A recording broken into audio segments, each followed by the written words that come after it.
Welcome to the Master Passive Income Show. My name is Dustin Heiner, and I'm here to help you learn how to quit that JOB, that just over broke job, get financial independence, and live the dream life by investing in real estate. Now, today we're going to be talking all about the one thing that literally stops just about every single person who wants to invest in real estate. All of my students go through it. I went through it, and I know you will too. And even if you already have one or two properties, if you want to scale to be bigger and larger and have more properties become financially independent, you got to get past this as well. All right, let's start the show.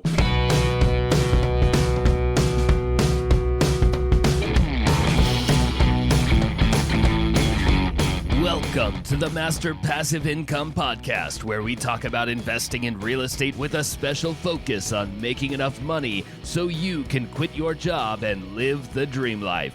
And now, here is your host, Dustin Heiner.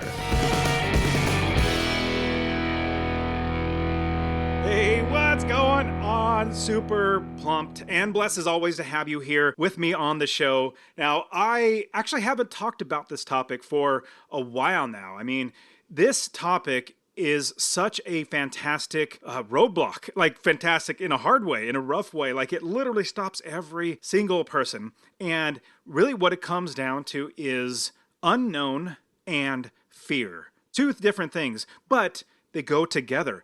If you know something, you don't really fear it because you understand it, you know how to navigate through it. Like let's say you're traveling down the road and you know the road like the back of your hand. You're not worried about where you're going to turn, how you're going to get there, and all the normal things because you understand it. If you're going down a brand new road, which I'm going to talk a little bit about, the new road that you're driving down, you have no clue where to turn, so you're always looking and trying to wonder what's going to happen over here. Is that turn coming up so fast? Same thing with real estate investing. Real estate investing, it's easy. No, let me take that back. It's simple. It's not easy. It's simple. There are just simple steps that you need to go through. Like I said, it's not easy, but when you go through the steps, when you have somebody else show you the steps, if and when you go through every single one of those steps, just like you go down the road and you make every turn that you know that you're told to make, and you take the first left, and then you take the next right, and you actually follow the directions, it actually becomes fairly simple. Now, after you do that a bunch of times, you're like, man, I don't need these directions anymore. I could do it on my own because I know it. Same exact thing with real estate investing. It's actually not that hard to do it, but the thing that really stops just about all of us, or at least puts a huge roadblock in our way, is fear. Now, you might be thinking, well, I already have 1 or 2 or 10 properties. Well, if you have a lot of properties, in order to scale that, you start to get a little concerned. Or at least this happened to me as I was growing and scaling my business.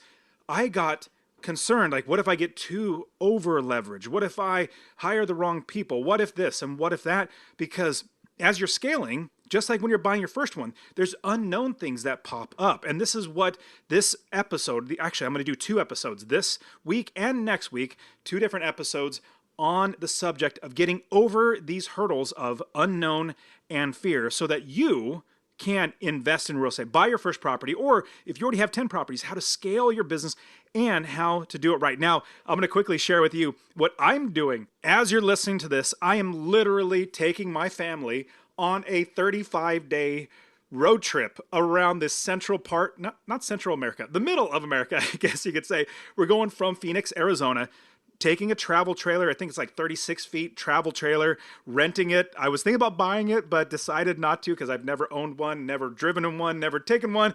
Let's just rent one first. Anyways, Phoenix, all the way up to Glacier National Park. We have friends along the way. We're even looking in Idaho, maybe being able to possibly move to Idaho because it's beautiful up there as well as it's not as hot. Like right now in July, as I'm recording this, it's 120 degrees today in Phoenix. And they say it's a dry heat, but it's still really hot. And I've gotten even more acclimated to the heat now. I really love the sun. I love being able to get out. But at the same time, I was thinking there might be other things out there. So what we're going to do is go all the way up to Glacier National Park, which is in Montana, and all along the way stop and see friends like in Idaho and Utah and Wyoming. We're going to stop other places all the way up, see all the national parks. Then we're going to go up to Coeur d'Alene, see some friends up there, go over to Glacier National Park, which is supposedly super amazing. I've never been there, but it looks beautiful. And then all the way over to the Dakotas and see Mount Rushmore. And then we're going to take was it Freeway 29. Never been there, but I'm looking at the map right now. We're going to take Freeway 29 all the way down to see South Dakota. We're going to pop into Minnesota a little bit. We're going to go to Nebraska and Iowa and Kansas and Missouri, Oklahoma, Arkansas. Like, I guess that freeway kind of goes right between all the states. And then we're going to go down into Louisiana and then cut back through Dallas and go all the way back to Arizona and Phoenix. So it's going to be about 35 days of literally traveling in a travel trailer with the family, bringing our dogs. We have family, friends, watching the chickens and watching over our house and everything. But I got to tell you, I'm a little anxious about this trip. Like, I'm recording this right now. We're leaving tomorrow, and I'm actually recording this the day before we're going to leave. So when you're listening to us is the day we just started going. And so we're driving. And so I'm a little anxious because we're bringing our dogs. We have 2 dogs, and they've never done this before. I've never done this before. I've driven with plenty of boats, towing boats, but now I'm taking a 8,000-pound travel trailer with my Ford Expedition. I'm praying everything works out well. I got a brake controller and all that good stuff. But it's amazing to think that I can literally do this. Man, I was remembering when I was working a job, and I know most people, we all have to work a job to provide for a family. And you must be working a job in order to save money, to invest, to provide for your family. But when you're working that dead-end job, that just over broke job, man, it feels like your life is so dependent on somebody else. It not feels like, because it is. If you don't have the vacation time saved up, if you don't have the ability to just up and leave, you're dependent on that job. And what I love is that because I invest in real estate, I have my money coming in whether I work or not. The more I work, the more money I make, which is great because that's why I created Master Passive Income, because we master passive income by buying one rental property. The more we buy, we master it even more. And that's what I want you to master passive income by buying and investing in real estate. Now, with these 35 days, I will literally not even talk to my property managers. I will literally not even worry about my businesses because I have other people doing all of the work. And that's what I want for you. I want you to have this type of life to where you can enrich other people, where you can serve other people, you can travel the world, you can do whatever you want. That's really why I have Master Passive Income. And I want to pause for a quick second and share that honestly, I really want you to invest in real estate. Now, my new goal is to help 1 million people invest in real estate. So 2 things I would ask from you. Number 1, if you get anything out of this episode, please share it with somebody else. Just say, hey, check out Dustin and Master Passive Income. He really wants to help 1 million people to invest in real estate. That's number 1. Number 2, I want to get you to invest in real estate. Get my real estate investing course absolutely for free. Text the word rental, RENTAL to 33777. Rental to 33777. I'll literally give you my course, show you how to find an area of the country to invest, how to build the business first. I always talk about that, and how to find the right properties, how to make sure you're getting experts to do the work for you, and scale the business to where you're making $250 or more in passive income. Scale it to quit your job. I'll literally get to you, or go to masterpassiveincome.com/free course. Obviously, it'll be in the description, but I really, really want you to invest in real estate, because the more that actual, normal, everyday people own real estate that are good landlords, the better everybody's life gets. I get so many of my students, all of my coaching students, the ones that are inside of my ultimate real estate investing system that I have, when they get in there and they start learning, they realize, man, buying that first property is hard. And even people that just listen to the podcast email me, how do I get that first property? I'm scared about buying that first property. Buying a property or any property, that is actually the easiest thing. That's the easiest part of the business. Anybody can go to any city and call up a realtor and say, hey, I want to buy a property. Let me buy a property. You actually put your money down, you get financing, you put that property in your pocket, basically it's in your inventory.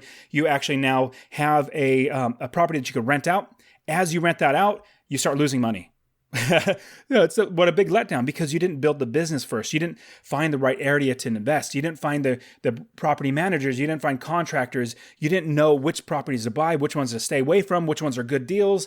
So the easiest thing is to actually buy the property. The hard part is creating your business so that it runs itself, so that you literally don't have to work. You have other people doing all the work for you, and you just reap all the benefits. You get all the rewards from your business that you've created. Now, buying that first property, that is very, very difficult. I went through that same thing. In fact, every time I buy a property, I'm kind of thinking, you know what? I'm praying that this is going to work out. But what I've done is, because I've created a system, because I've done it so many times, it's really just like, going to a grocery store, just picking out something and buying it and saying, this is going to work for me, and put it to good use. Exact same thing, especially once you have an area of the country that you invest. You already have 3, 4, 5, 6, 7, maybe 15 properties. You already have a property manager that's going to run the properties for you, or that is currently running the properties. It's so much easier to buy that property now because you already have the business put in place. So we'll get to that in just a little bit, but I wanted to talk about some fears that people have, the fears that come into people's heads when, oh my goodness, like I'll give you a question that people ask me: what if I lose money? Or what if I buy the wrong property? Or what if I buy in the wrong area of the town or state or the country? What if I buy in the wrong place? What if the property burns down? So I have some questions I'm going to go through, and then I'm going to give you step-by-step ways to get past these fear. Now, what really happens in the very beginning is there's so much information, as well as there's so many properties, so many places to look, so many different options on, what type of house to look for. There's so many things. So somebody starts to feel overwhelmed. The investor who's never bought a property, who's starting to build their business, they start feeling overwhelmed, and they kind of get like lost in the headlights. Like a deer looking at headlights, they just stop and freeze. So you kind of get lost in headlights, and you feel overwhelmed. But then you shut down, where you don't actually buy that first property. You don't get that first win under your belt of a property that makes you money. Now, when you start feeling overwhelmed, you start feeling like there's too much out there, you don't know if you're going to be able to do it right. What you need to do is never lose sight of your goal. Like, what is your ultimate reason, and why do you want to invest in real estate rental properties? For me, it was because I was tired of working for somebody else. I wanted to be independent, or financially independent, so I didn't have to rely on somebody else for a job. I literally just wanted to be able to do everything on my own and not rely on somebody else. So that was my goal. Your goal might be because you want to, spend more time with your family. That's fantastic. Or travel the world, or buy the things that you want, or whatever it might be. Don't lose sight of your goal, because your goal is going to help you to remember that you need to push through all these roadblocks that come in your way, all these, hurdles that come up as you're running. Imagine yourself a track athlete. You're running on the track and there's hurdles in your way. Well, you got to jump over those hurdles. If you crash through them, you're going to get hurt. So you got to try to get over those. So don't lose sight on the reason why you want to invest, and put that on the forefront of your mind. Like if it's your kids, make sure the picture of your kids is on your mirror when you wake up every morning. You go to the bathroom, brush your teeth, and you see the picture of your kids and say, this is why. Because I want more time to be able to spend time with my kids. I want to be able to coach the little league games instead of missing them because I'm working. I want to be able to take them to the circus because I have money now to be able to do that. I want to be able to just be there for them and watch them grow up and live life, rather than pass it by and then wish I had time back at the end. So never lose sight of your goal. And with that, and I already said this, is what is your why? Why do you want to invest in real estate? Why do you want to have the passive income coming in? Remember that every time you start feeling overwhelmed, it'll hopefully help you get focused, because I know it did for me. It got me more focused on my vision and plan and the direction that I was going with real estate, because I knew the ultimate goal was to eventually quit my job so I had more time for my family. I had more money. I had time. I had control over my life, and I was able to do that. Now, in feeling overwhelmed, what I want to help you out is to understand that what is going to get you even more understanding of the process of buying properties, building a business. When you start feeling overwhelmed, you get even more overwhelmed. It's really to get educated is one of the best ways to get past feeling overwhelmed. I know when I start feeling overwhelmed, it's because I don't have enough knowledge or understanding or information of the certain situation. I'll give you a more practical example. So let's say, when I'm driving through Salt Lake City, like Salt Lake City is really, really big. Well, I get a little overwhelmed because it's a big city and I have no clue where to go. So I'm relying on my GPS, 21st century GPS, where used to you have to have a map or talk to people, get out of your car, like, hey, where do I go here? I remember I'd have to do that. But so when you don't know where you're going in the city and you have no map, you have nobody telling you where to go, you start feeling overwhelmed. Like, man, I don't have any information on how to get to where I want to go. Like if you're driving from, let's say, Oregon, you want to go to Disney World, which is in Orlando, Florida. You want to drive all the way there. Well, if you don't have a map, if you don't have somebody telling you how to get there or where to go or what to look out for, if you don't have any of that, you're going to feel overwhelmed because you're like, man, I'm just confused on what to do. Now, the key is to get educated. Have somebody helping you. If you have if you know somebody that invests in real estate, talk to them, ask them questions, pick their brains to see how you can make sure that you don't have any problems, or as best you can mitigate through those problems by having somebody else help you. So get educated on real estate. That's listen to podcasts like mine. You read blog articles. You can go to other sites. You can go to real estate investor meetups in your area. There's so many different ways to get educated. So you want to get educated to help you to know the path that you want to go. Now, here's another question I get, or one of the main questions I get. Well, what if I lose money? Like, what do I do if I lose money? Well, absolutely. That's a great question. You're investing your money. It's not like you're just going to be throwing your money and getting a guaranteed return. There is a possible way that you lose money.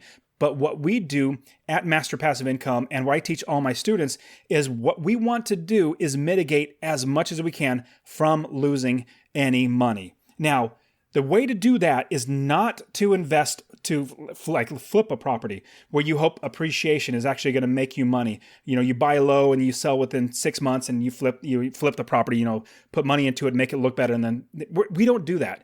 That's not something we do. We invest in long-term where we get rental income from that property. So here's what you do. You want to invest for monthly passive income. The question is, what if I lose money? Well, if you invest for monthly passive income, you are going to mitigate so many chances of losing money. Here's what I tell every student. You only buy properties that make you $250 or more each month in passive income. I had one investor tell me, well, I tried to buy properties for only $100 a month. If I made $100 a month from that one property, then I am ecstatic. Like that's what I want from that one property. Well, my opinion is, okay, if you have one property that is rented and it only makes you $100 a month, how much is that a year that you would make? After all expenses, if your profit is $100, how much is that going to make you in 1 year?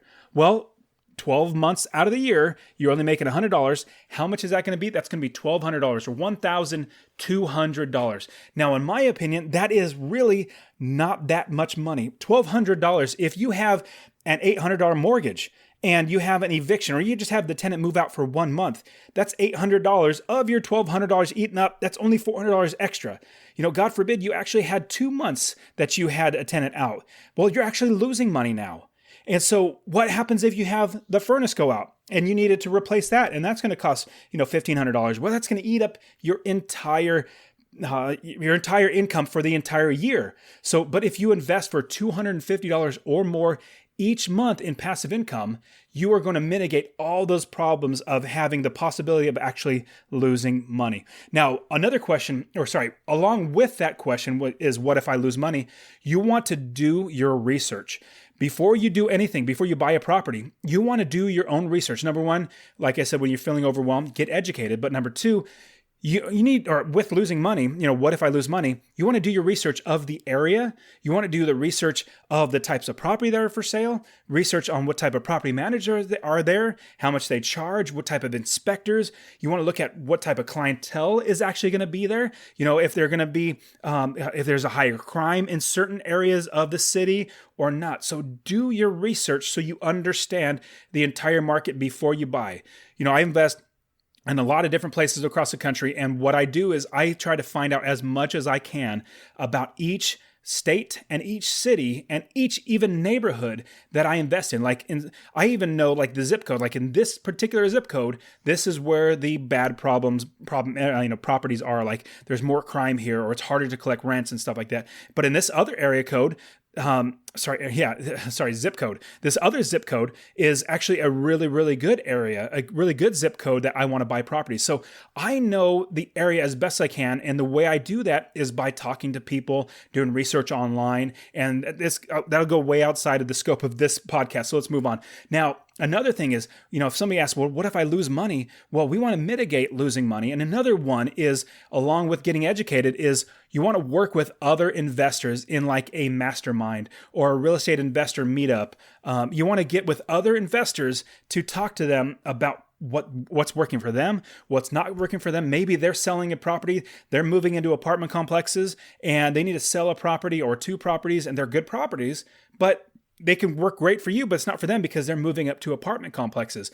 And so the thought is, what if I lose money? You want to be working with other people to make sure that you're not going to lose money. I'm not guaranteeing you that you would not actually lose money, but we are doing everything we can to mitigate these problems. Now, I've been doing this for 12 or 13 years, and I don't lose money because I have so many properties. Now, some properties, they might lose money, but I have other properties that all that income from those property, they make it up. Like I've literally never written a check in my 12 years of investing. I've never written a check and given it to my property manager to pay for something because all the money from my other properties pay for the expenses of the other properties. Hopefully that makes sense. Hope you're tracking that. Okay, another question is that I always get, what if I buy the wrong property? What if I find the wrong one? It looks great, but then it's a money pit or nobody wants to rent in it or, there's so many different issues with buying the wrong property.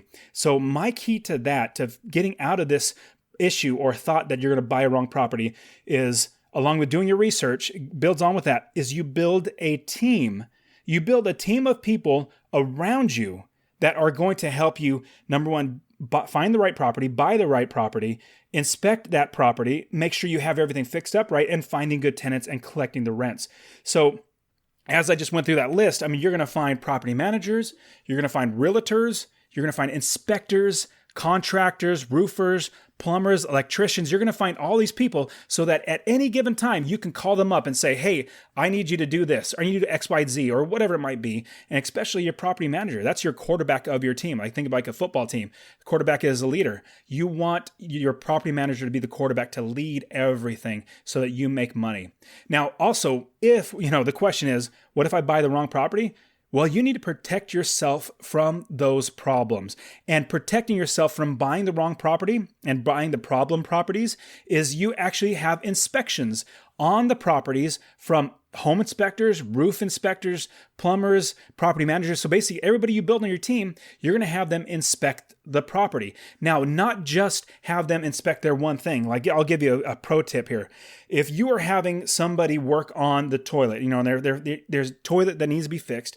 Well, if a roofer is working there, they got to use the bathroom. So when you're talking to the roofer and they're fixing the roof up, you could say, hey, while you're there, would you mind using the bathroom and just letting me know what condition the bathroom is? Because I got told that from the realtor that the bathroom is really rough or it's great, whatever it might be. Like, this is what I've heard. I just want to verify it with you. So you use other people to inspect other work. And that's a pro tip again, is you're going to use everybody to check other people's work and what other people are saying. Like, I never take everybody's word or one person's word for it. Like, if I talk to my property manager, they say, hey, this is fantastic. Or better yet, if I talk to a realtor and this realtor is saying, this is the best property, you got to pay this much because it's going to go fast, and you better hurry up, you better even pay more. I don't take their word for it. I'll even call like 3 realtors and ask them their my questions. I'll even talk to 2 or 3 property managers or home inspectors. Like, I'll talk to lots of people. I don't take one person's word for it. Another question that goes along with all of these is, what if I buy in the wrong area of the town or of the state or even the country? Like, what if I just find the wrong area? And my answer to that is only buy where your property manager will recommend you to buy. And that's because they will be okay with collecting rent there and finding tenants. So if you track with me, the first answer is find a property manager.